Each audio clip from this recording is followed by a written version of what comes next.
The room was cold, the way only military rooms could be. Not cold because of the temperature, though it was that too, but cold in the way it felt when you walked in. The walls were bare gray metal. The lights were harsh and white. The chairs around the long table were hard and made no allowance for comfort. Everything in that room said that comfort was not the point. The point was truth, and truth did not need cushions. General Vielle stood at the far end of the table.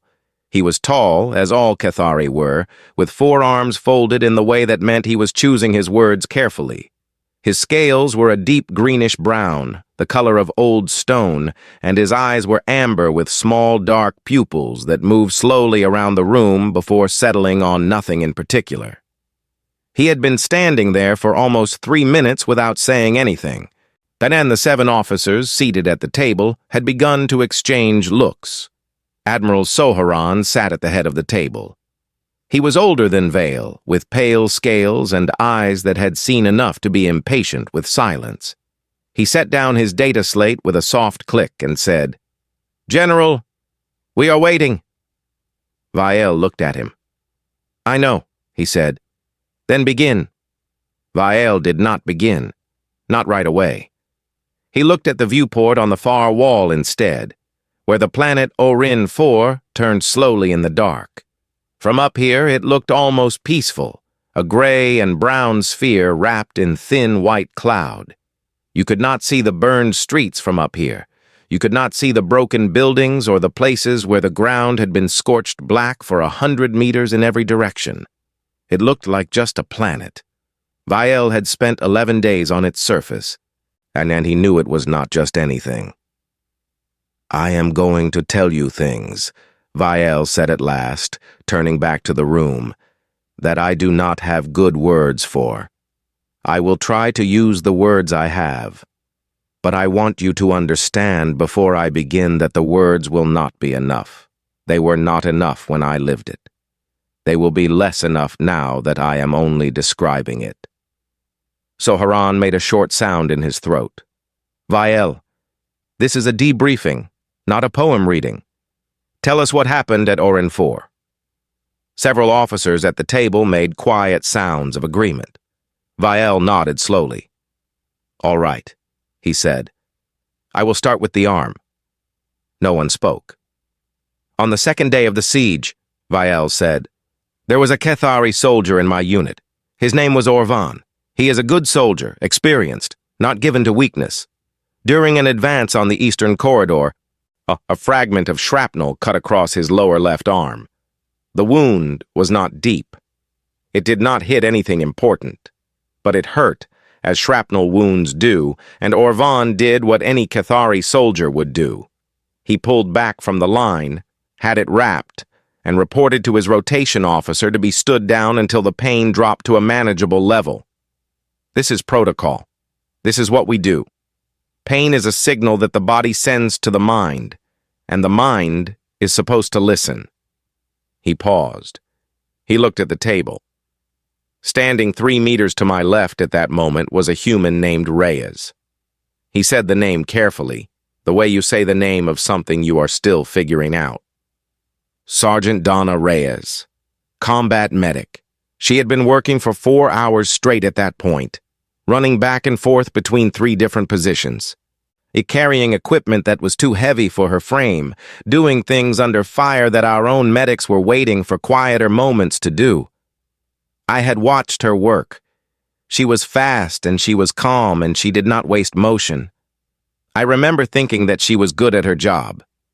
He stopped again. What I did not know at that point, he continued, was that she had broken her arm.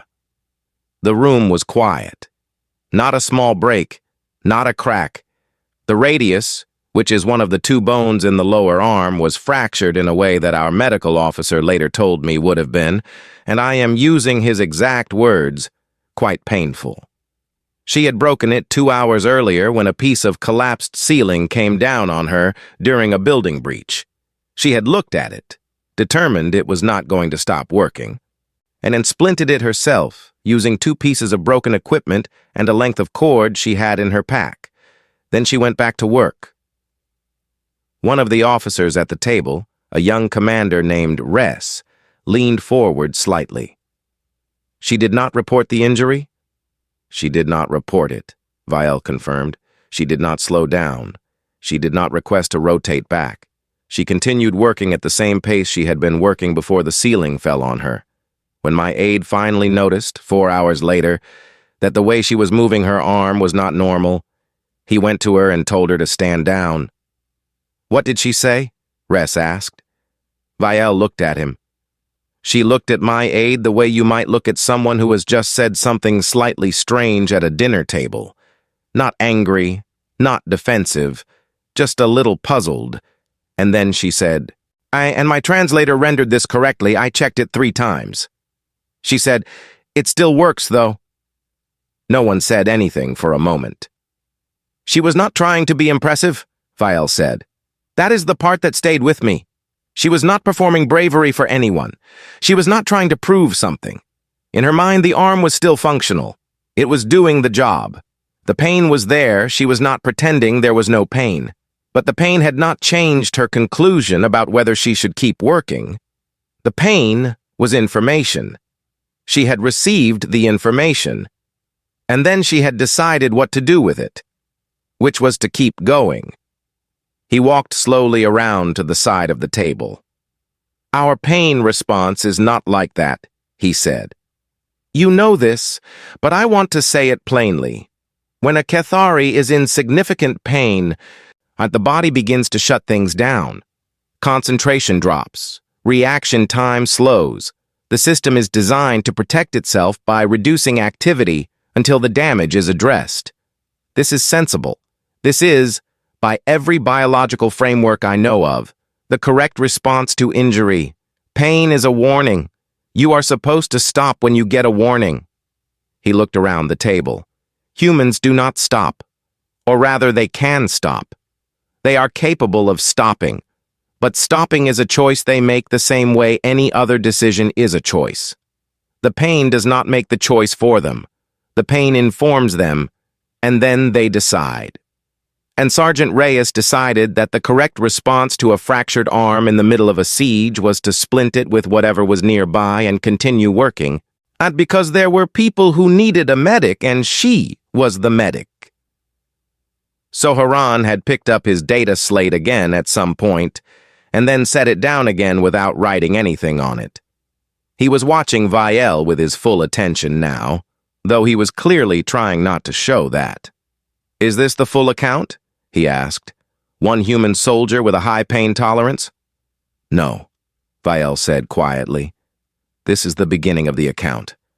I am starting here because I want you to understand that what I am going to tell you is not a collection of accidents. It is not a few unusual individuals.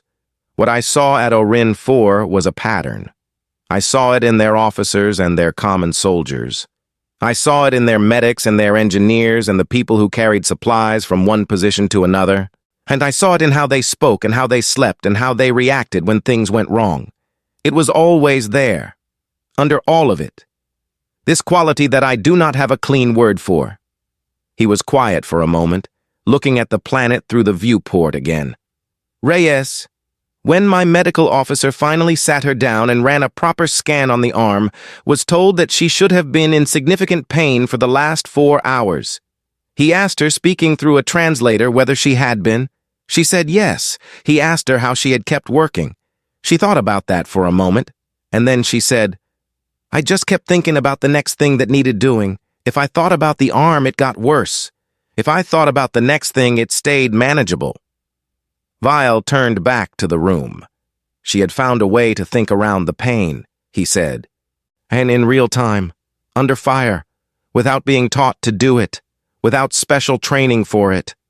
She had just worked out that if she kept her attention on the task, the pain had less room to take over.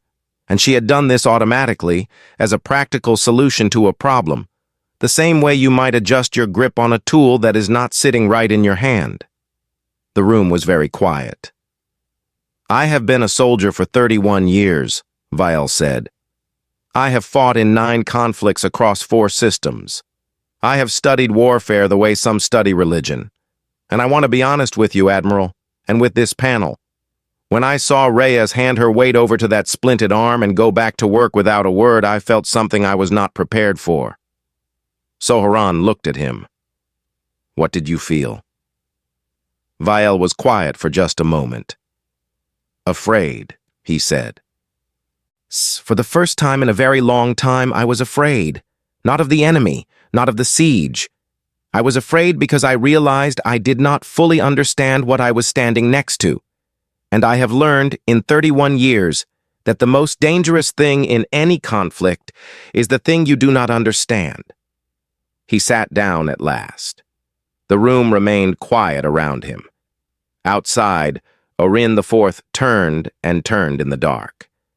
The officers at the table had not moved much since Vial started speaking. They were the kind of soldiers who had learned long ago not to show too much on their faces when they were in a room with other soldiers. But their eyes had changed. At the start of the debriefing, they had looked at Vial the way you look at someone you are waiting to stop talking. So now they were looking at him the way you look at something you are not sure you understand. Vial noticed this.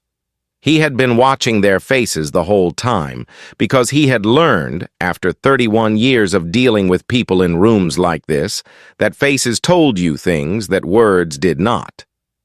He stood again and moved toward the viewport. I want to tell you about the third day, he said, specifically about a human named Brandt, Corporal Eddie Brandt.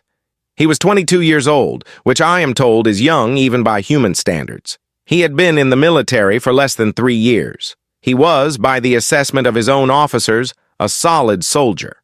Not exceptional, not a leader, just dependable.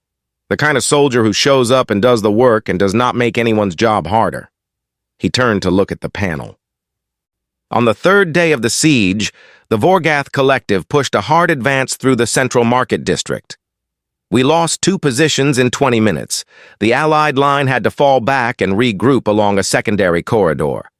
My personal guard unit ended up sharing cover behind a collapsed wall with a small group of human infantry. Brandt was one of them. He paused for a moment. A Vorgath mortar round hit the street 30 meters from us, close enough to shake the ground. Close enough that dust and small pieces of building came down on all of us. My guard soldiers did what Cathari soldiers do in that situation. They pressed against the wall, ran their status checks, confirmed their weapons were clear, and waited for the next order. They were focused. They were quiet. Or they were managing the situation the way trained soldiers manage it. He stopped again, and the pause was long enough that Soharan looked up. And Brandt? The Admiral asked. Brandt looked at the wall of dust still hanging in the air from the mortar round, Vial said. And then he looked at my 4 guard soldiers, who were doing everything correctly, and he said something in a calm, easy voice, as if he were commenting on the weather. The translator took a moment, and then it gave me, well, at least we are getting the full experience. Res, the young commander, made a small sound. My guard soldiers did not know what to do with that, Vial said.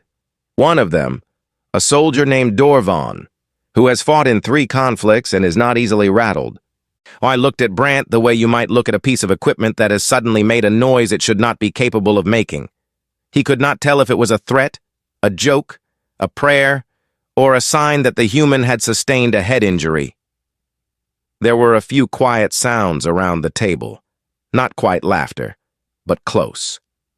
And then, Vial continued, before any of them could form a response, Brandt laughed. Not a wild laugh, not the laugh of someone who has come loose from reality. It was easy and short, like he had just remembered something mildly funny.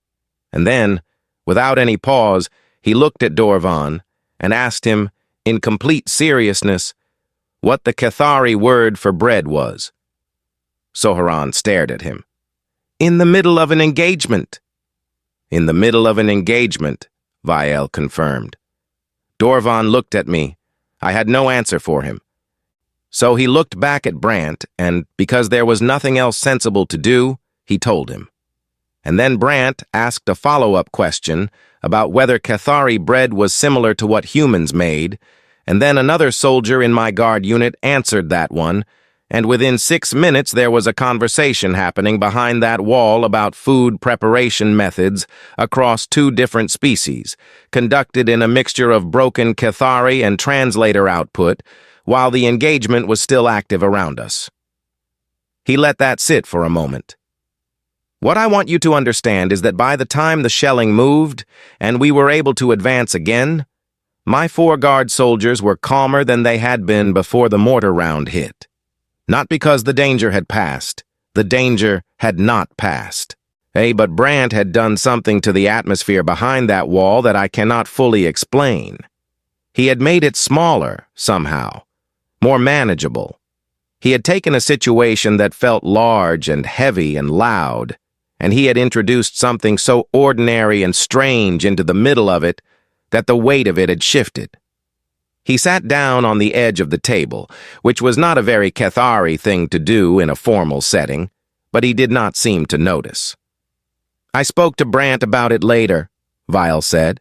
Much later, after the siege, I asked him why he had done that, why he had started talking about bread. He looked at me with genuine confusion. He said he had not done it for any particular reason. He said the quiet was getting to him and talking helped. He said he had noticed the other soldiers were tense and thought maybe if he said something they would relax a little. Vielle looked at the table. He was not trained to do that.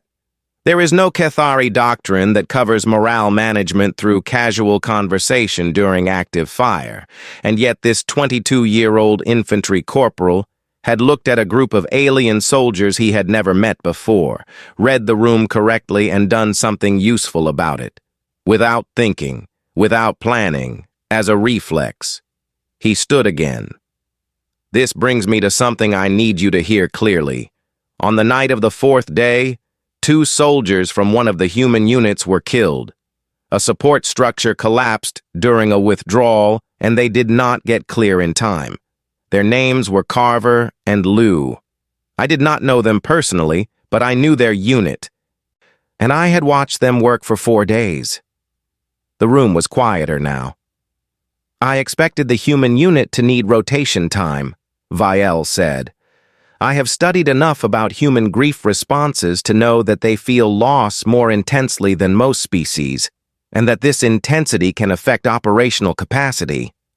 I was prepared to adjust the line to give them space. It seemed like the correct and respectful thing to do.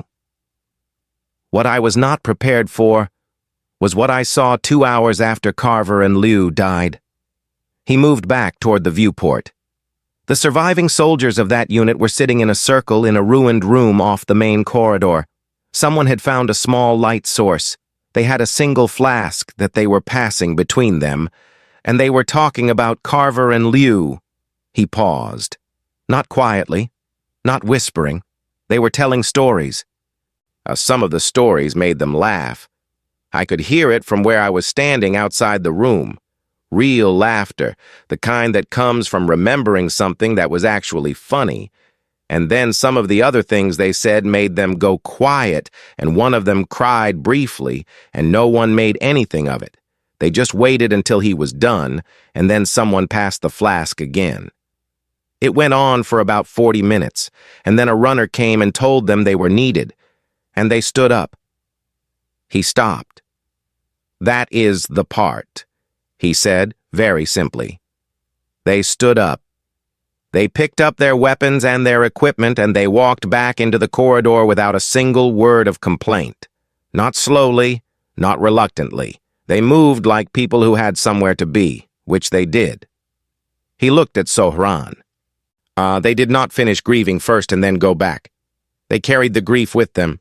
They put it in their pockets, if you will allow me the expression, and they walked.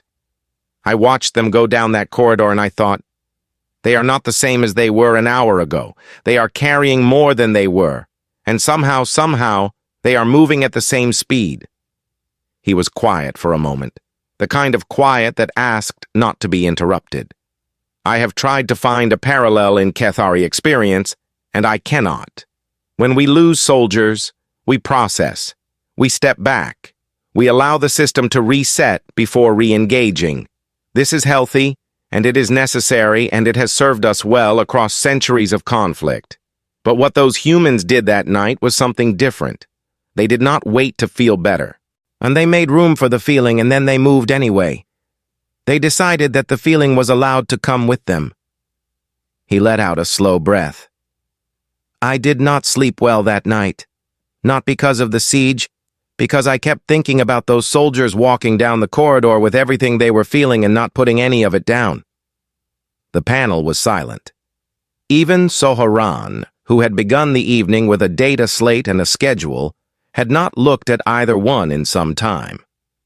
And that, Vielle said, is still not the most surprising thing I saw. The sixth night of the siege was the quietest night of all of them. That was not a good sign. Quiet in a siege usually meant that someone was repositioning, pulling forces back or pushing them forward in preparation for something larger. And the Vorgath Collective had gone still in the northern district, and the Allied commanders were all reading the same thing into that stillness, which was that tomorrow was going to be bad. Vielle had spent the day in the command post running projections he did not like the look of. He had spoken to his officers, reviewed the supply lines, and confirmed the defensive arrangements with the human command team. He had done all the things a general does when he knows the next day is going to ask a great deal of the people under his care. And then, at the end of it, he had found himself walking without any particular destination, which was something he almost never did. He found Lieutenant Colonel Nate Gallagher sitting alone in what had once been a small building at the edge of the defensive perimeter. The roof was partially gone. The walls were still standing on three sides. There had been colored glass in the windows once, the kind used in certain human spiritual buildings, and pieces of it were still on the floor, catching what little light came in from outside. The pieces did not form any recognizable image anymore. They were just color on broken ground. Gallagher was not praying. He was not reading anything.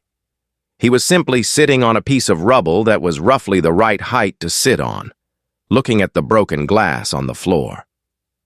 He did not seem surprised when Vielle came in, which was interesting, because Vielle had made no noise. "You want to ask me something," Gallagher said without turning his head. Vielle stopped walking. He considered denying it. He did not deny it. "Yes," he said. Gallagher nodded slowly, and the way a person nods when they already knew the answer. "Sit down then," he said. There was not really anywhere to sit. Vielle found a piece of wall that was still connected to the floor and settled against it. For a while, neither of them said anything, which Vielle found unexpectedly comfortable. He had assumed that being alone with a human in a ruined building in the middle of a siege would feel strange. It felt less strange than the debriefing room had felt at the start of the evening. "Why do you not stop?" Vielle asked at last. Gallagher did not answer right away. He was the kind of person, Vielle had noticed over 6 days, who did not treat questions as things that needed to be answered immediately. He thought about things before he spoke. Not for a long time, but enough time for the thought to reach the words before the words left his mouth. "Stopping never changes the thing that made you want to stop," Gallagher said. "It just gives you more time to look at it. And while you are looking at it and not doing anything, other things get worse." Vielle thought about that. It was not an answer he had expected, and it did not land the way he had expected it to land. He had thought the answer would be something about duty, or victory, or the mission. He had prepared a response to those kinds of answers. He had not prepared a response to that. "Do you believe we will hold the city?" Vielle asked. Gallagher was quiet again. Then he said, "I have no idea." Vielle looked at him. "Then why are you here?" Gallagher looked up from the glass on the floor. He looked at Vielle directly for the first time since Vielle had sat down, and his eyes were calm in a way that Vielle found difficult to name. Not the calm of someone who did not care. The calm of someone who had already been through the argument inside his own head and come out the other side. Because the people behind me need me to be here, Gallagher said. That is a different question than whether we will win. Vielle was silent for a long moment. In the debriefing room, he stopped speaking for a moment at this point in the story. He looked at the table. He seemed to be deciding how to explain what the next part felt like. I have studied philosophy, he said to the panel. Cathari philosophy, and what has been translated from other species. I am familiar with the idea of duty. I am familiar with the idea of loyalty. I understand that a soldier fights for more than just themselves. This is not new. This is not something only humans have invented. He paused. But Gallagher was not saying he was there out of duty. He was saying something more specific than that. He was saying that the question of winning was entirely separate from the question of being there. They were two different questions with two different answers, and he had answered the second one and was not particularly troubled by the fact that the answer to the first one was uncertain. He looked at Sohran. We do not think like that. When Cathari soldiers assess a situation, they assess it for likelihood of success. If the likelihood drops below a certain point, the tactical calculus changes. This is not cowardice. This is how rational beings make decisions in conflict. For you weigh what is possible. You commit to things that can be achieved. You do not throw yourself at a wall that cannot be moved. He stopped. Gallagher did not weigh the wall. He had already decided that the wall was not the point. The point was the people behind him. The wall was just a thing that was in the way. Back in the ruined building on the sixth night, Vielle had sat with that thought for a while. The pieces of glass on the floor caught a thin line of light from somewhere outside. Vielle could see that some of the pieces were blue, and some were deep red, and some were a pale yellow. Arranged differently some time ago, they had probably been something a person had looked at and found meaningful. Gallagher said after a while, "Can I ask you something?" "Yes," Vielle said. "Do the Cathari have music?" Vielle looked at him. We have ceremonial compositions. They are used in formal settings. Rituals, state events, occasions of significance. Gallagher nodded slowly. "That is not really what I mean." "Then what do you mean?" Gallagher looked back at the glass on the floor. "I mean something you make just because the silence is too loud," he said. "Not for an occasion, not because it is required, just because the quiet gets to a point where you need to put something into it." Vielle thought about this. He thought about it carefully and honestly, and he arrived at the answer he did not particularly want to arrive at. "No," he said. "I do not think we have that." Gallagher did not say anything in response to that. He just nodded slowly, as if it confirmed something he had already suspected. And then they sat there together for a while longer in the ruined building, with the colored glass on the floor and the missing roof above them, while the quiet siege went on all around them. When Vielle left and walked back to the command post, he could not stop thinking about what Gallagher had said. Not the part about winning, that he had understood, even if he had not expected it. The part about music. The part about the silence being too loud and needing to put something into it. He had never thought about silence that way. He had never thought of quiet as something that could press in on a person and need to be answered. Silence, to Vielle, had always been a resource, a tactical asset, a space in which to think and to plan and to conserve energy for what came next. The idea that a silence could be too loud was, to him, nearly incomprehensible. And yet the way Gallagher had said it had not sounded like metaphor. It had sounded like a plain description of a thing that happened, as plain as describing weather. Vielle reached his command post and stood at the entrance for a moment. He could hear, faintly, from somewhere down the corridor, a sound. It was a human soldier. He could not see who. The soldier was singing quietly to himself, not a formal song, not a melody Vielle could identify, just a low and simple sound filling a small space between one thing and the next. Vial stood there and listened for a moment. He did not know why. He just stood there and listened. Then he went inside to review the morning projections, and the night wore on, and the siege prepared itself for what came next. The morning of the 7th day arrived without ceremony. There was no particular moment when the darkness became light. It was more that the dark became slightly less dark, and then the shapes of the ruined buildings began to appear against the sky, and then the sky itself had color in it, and then it was day. A thin and pale day, with clouds that had moved in overnight and sat low over the city like something waiting. The Vorgath Collective began their advance at first light. Vial was at the command post when the reports started coming in. The Vorgath had massed in the northern district overnight, exactly as the projections had suggested, and they were moving in 2 columns that would converge on the main Allied position within the hour. The numbers were not good. They had not been good the night before when Vial had reviewed them, and they had not improved by morning. He sent the order to hold the line and began working through the tactical adjustments that the situation required. Around him, his officers moved quickly and spoke in short sentences, the way Cathari officers do when there is much to do and not much time to do it. Everything was controlled. Everything was orderly. Cathari command structure did not allow for anything else. And then the message came through from the human command channel. Captain Leah Farrow, commanding officer of the ship Endurance Point, was preparing to bring her vessel into a direct support run over the northern district. This would help the ground forces significantly. It would also expose the ship to heavy ground-based fire from Vorgath positions that had not yet been cleared. The tactical assessment of this move, which Vial's own systems ran automatically when the message came in, put the risk to the Endurance Point at a level that most commanders would call unacceptable. Vial opened the human command channel to object. He heard the tail end of Farrow's address to her crew. He listened to it through the translator, and he stood very still.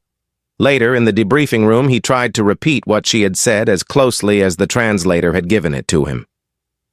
"She did not tell them it would be fine," he said to the panel. "She did not tell them they would succeed. She said she knew what she was asking of them. She said she would not stand there and tell them the odds were good, because they were not. And she thought they deserved better than a lie in the last few minutes before they went in. She told them that if any of them needed a moment, they had exactly that. A moment." He stopped. And then she said, "We go in because the people on the ground are still there. As long as they are, so are we." The room was quiet. 47 seconds, Vial said. The whole speech was 47 seconds, and not one crew member on that ship hesitated. They went in. They made the run. They held that position for the duration of the ground assault at a cost to themselves that I will not diminish by rushing past it. He walked back toward the table. "I want to speak about what happened on the ground during that same time, because the assault from the Endurance Point bought us a window, and I watched what the human infantry did with that window, and it is the thing I have had the most difficulty explaining in plain language." He sat down.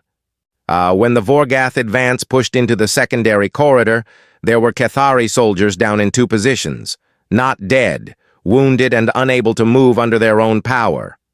Protocol in that situation is to mark the positions and retrieve them during a lull, because attempting a retrieval during active engagement increases casualties without proportional benefit. This is sound doctrine. We follow it for good reasons. He looked at the panel. The human soldiers did not follow it, not because they did not know it. Some of them knew our protocols well by that point. They did not follow it because there were people on the ground and they were nearby, and that appeared to be sufficient reason. He shook his head slowly, not in disapproval, but in the way a person shakes their head at something they are still processing. 3 separate human soldiers pulled Cathari wounded out of exposed positions during active fire. None of them were ordered to do this. None of them asked permission. One of them, a soldier named Perry, crawled 40 meters under fire to reach a Cathari gunner who had been hit. 40 meters, under active Vorgath fire. He reached the gunner, got a line attached, and pulled him back. He was not wounded doing it. I do not know how. He paused. When I spoke to Perry afterward and asked him why he had done it, he said that the gunner had been there, and he had a line, and it seemed like a thing worth trying. Vial let that sit for a moment. It seemed like a thing worth trying, he repeated. 40 meters, under fire, it seemed worth trying. Several officers at the table exchanged looks. And then there was Brant, Vial said. And he took a breath. In the final phase of the assault, there was a Cathari forward observer, a young soldier named Veth, who was pinned in a collapsed building at the edge of the northern corridor. The building had partially come down around him during the advance. He was not badly hurt, but he could not move, and his position was directly in the path of the Vorgath column. Without the information he was sending back, our targeting would have lost significant accuracy at exactly the moment we needed it most. Veth's squad could not reach him. The angle was wrong and the fire was too heavy. They reported his position and continued doing what they could from where they were. He stopped. Brant was not part of Veth's chain of command. He was not assigned to that sector. He was, as best as I can reconstruct it, passing through the corridor on his way to a different position when he heard the situation on the shared tactical channel, and he made a decision. He went alone. He crossed an open section of the corridor that had no cover, reached the collapsed building, located Veth by sound, and spent the next 12 minutes digging through rubble with his hands until Veth could get free. During those 12 minutes, the engagement was still fully active. When I reviewed the audio logs later, I could hear Brant talking the entire time. Not to anyone in particular, just talking. He was telling Veth, in a conversational tone, about a trip he had taken once to a coast somewhere on Earth. Sand, ocean, food he had eaten there. He described the whole thing like they were sitting down for a meal together. He looked at the table. Veth does not speak much English. The translator was working but imperfectly. I asked Veth later what he had understood of what Brant said. Veth told me he had not understood most of the words, but he had understood the tone. He said it was the tone of someone who was not worried. And because Brant sounded like he was not worried, Veth found it easier not to be worried either. That is what Brant did in the middle of an assault. He managed the fear of a trapped alien soldier he had never met by telling him about a beach. The panel was silent for a long moment. The city held, Vial said quietly. The Vorgath pulled back before midday. The cost was real. We lost people. They lost people. I do not want to make it sound like a victory that came without weight, because it did not. But the line held, and I want to be precise about why it held. He looked at Soharan. It held because of human soldiers who looked at a situation that said stop and decided they had not been asked. It held because of a ship captain who told her crew the honest truth, and they went in anyway. It held because of a 22-year-old corporal who decided that a trapped alien soldier he had never spoken to was worth 12 minutes of his hands and a story about a beach. He was quiet for a moment. The Vorgath had every advantage on paper. Numbers, positioning, timing. They should have won. They did not win because something in that allied line refused to behave the way a line that should lose is supposed to behave. And the part of the line that refused was not the Cathari part. No one in the room said anything. Vial looked at his hands for a moment, then back at the panel. I have more to tell you, he said. The debriefing room had changed. Not physically. The walls were still the same bare gray metal. The lights were still the same hard white. The chairs had not become more comfortable. But the room felt different, in the way a room feels different when everyone in it has started paying attention at the same time. There was a particular kind of quiet that came from people who were no longer waiting for something to be over, but instead listening to find out what came next. Soharan had not touched his data slate in over an hour. Vial stood at the head of the table. He had been standing and sitting and standing again throughout the evening, not because he was restless, but because different parts of the story seemed to require different positions in the room. He was standing now, and he looked like a person who was almost finished carrying something heavy.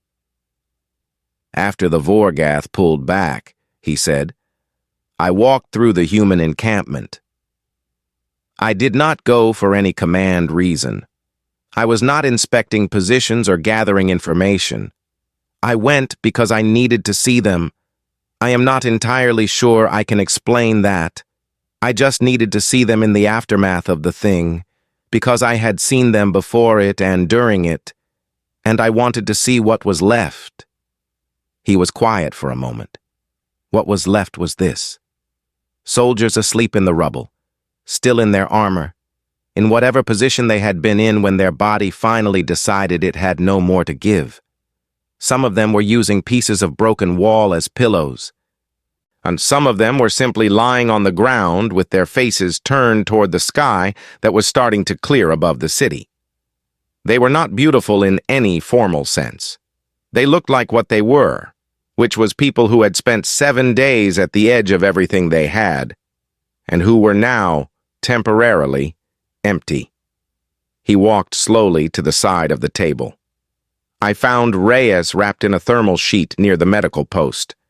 Her arm had been properly set by then, and she was in a sling. She was asleep, sitting up, her back against a piece of wall, her good hand resting on her knee. She looked completely at rest. I stood near her for a moment. I thought about the 4 hours she had spent working with a broken arm and calling it functional. I thought about how simple that had sounded when she said it, and how it had not been simple at all. And then I found Brant. He paused, and something in his face shifted slightly. Not quite a smile, something softer than that. He was at the far edge of the encampment, crouched down near a broken wall. He had something in his hand. When I got closer, I could see it was a piece of rubble, the kind with a flat face, and he was using it to draw on another piece of wall. He was drawing very carefully, taking his time. Lines and curves and shapes that I gradually recognized as a building. A specific building. It was the chapel, the one where Gallagher and I had sat on the 6th night. The one with the colored glass on the floor and the missing roof. He was drawing it from a photograph on a device he had propped against the wall next to him. The photograph, he told me when I asked. These had come from the phone of a civilian who had died in the first days of the siege. He had found the phone in the rubble and kept it because it had pictures of the city on it from before. He had been keeping pictures of the city on it from before. Vielle looked at the panel. I asked him why he was drawing the chapel. He did not look up from what he was doing. He said, because it is not there anymore, and someone should remember what it looked like. The room was very still. He was not drawing it for any official purpose, Vielle said. Not for a record, not for a report. He was drawing it on a broken wall in the rubble of a city that had just survived a siege in ash, with a piece of stone because the silence that comes after destruction is a kind of loss too. And he had decided that the correct response to that loss was to put something into it. The way Gallagher had said, the way music works. He looked at the table for a moment. I went back to my command post. I sat down, and I began preparing this report, which I knew I would have to give eventually, and I knew would not be easy to give, because the things I had seen did not fit neatly into the categories I had available. He straightened up. So, you asked for an assessment of humanity as a military ally. I have given you the account. Now I will give you the assessment. Sohran sat very still. Every framework we use to evaluate a military ally is built on certain assumptions, Vielle said. We assume that a species fights to survive. We assume they fight to win. We assume they fight because there is something to be gained, or something to be protected, and that when the gain becomes impossible or the protection becomes insufficient, the calculation changes. These are reasonable assumptions. They describe how every species I have ever encountered approaches conflict. He paused. They do not describe humans. Humans fight for reasons that do not fit those categories. They fight because of the person beside them. They fight because of a building that no longer exists. They fight because someone is on the ground and they have a line, and it seems worth trying. They fight because the silence is too loud, and they would rather fill it with action than sit with the quiet. These are not rational motivations in the sense that we typically use the word rational. They are older than rational. See, they come from a place in these creatures that does not appear to consult the odds before deciding. He looked at Soharan directly. The Vorgath Collective had every advantage at Orin 4. We held because of human reinforcements. But that is not what the Vorgath will remember about this engagement. What they will remember is that something in that allied line refused to behave the way a losing force is supposed to behave. Something in that line kept getting back up after it had already been knocked down, kept moving after it had already been told by every piece of available information that it should stop, kept finding a way to be useful even while broken. He stopped walking. The most dangerous weapon is not one that cannot be destroyed, he said. It is one that does not accept that it should be. And the Vorgath broke against something that had decided, somewhere below the level of strategy and doctrine and tactical calculation, that it was not finished. And that decision did not come from a command order or a military regulation. It came from soldiers who thought that the person next to them was worth more than the odds against them. He sat down at last. I want to be clear about what I am not saying. I am not saying humans are invincible. I watched them bleed. I watched them grieve. I watched Gallagher sit in the dark with no answer to a question that has no answer, and I watched Reyes sleep in a sling like someone who had used every last thing she had and was returning it carefully to zero. They are not gods. They are not immune to loss. They are not even particularly large, which is something I keep finding surprising given everything else. A very short sound moved through the room. Not quite laughter, but close. What they are, Viel said, is something I do not have a clean category for. They are beings who know exactly how fragile they are, and go forward anyway. Not because they do not understand the risk, not because they are incapable of fear, because somewhere in the way they are built, the person to their left has always outweighed the probability to their right. That is not a military doctrine. That is something that runs underneath military doctrine, in the part that doctrine did not build and cannot entirely control. He was quiet for a moment. Soharan leaned forward slightly. One last question, Viel. Would you fight beside them again? Viel looked at the viewport. Orin IV was still turning out there in the dark, the side of it lit by a distant sun, the rest of it in shadow. From up here it still looked almost peaceful. He knew better. He stood up. If I am ever in a situation where the math has already written the outcome, he said, and I need someone beside me who has not read the math, yes. There is no one else I would want. He picked up his data slate. He looked at the panel one more time. Then he walked to the door and left the room. The door closed behind him. For a long moment, no one in the room said anything. Soharan sat with his hands flat on the table and looked at the closed door. Then he looked at the viewport. Then he looked at the data slate in front of him. He opened a new file. He began to type. He was drafting a formal proposal to expand the Human Cathari Joint Operations Program with additional recommendations for embedding human units across all active Cathari commands in contested sectors. He did not write a long explanation in the summary field. He was not sure a long explanation would say it better than a short one. He typed 8 words. Because the people on the ground are still there. He did not know exactly where the words had come from. He just knew they were right. He saved the file, picked up his data slate, and walked out into the corridor. Outside the viewport, Orin 4 turned slowly in the dark. On its surface, in the rubble of a city that had held, A young soldier named Brant was probably asleep by now. The ash drawing of the chapel was probably still on the wall. The colored glass was probably still on the floor of the ruined building, catching whatever light it could find. Someone had remembered. That, it turned out, was enough.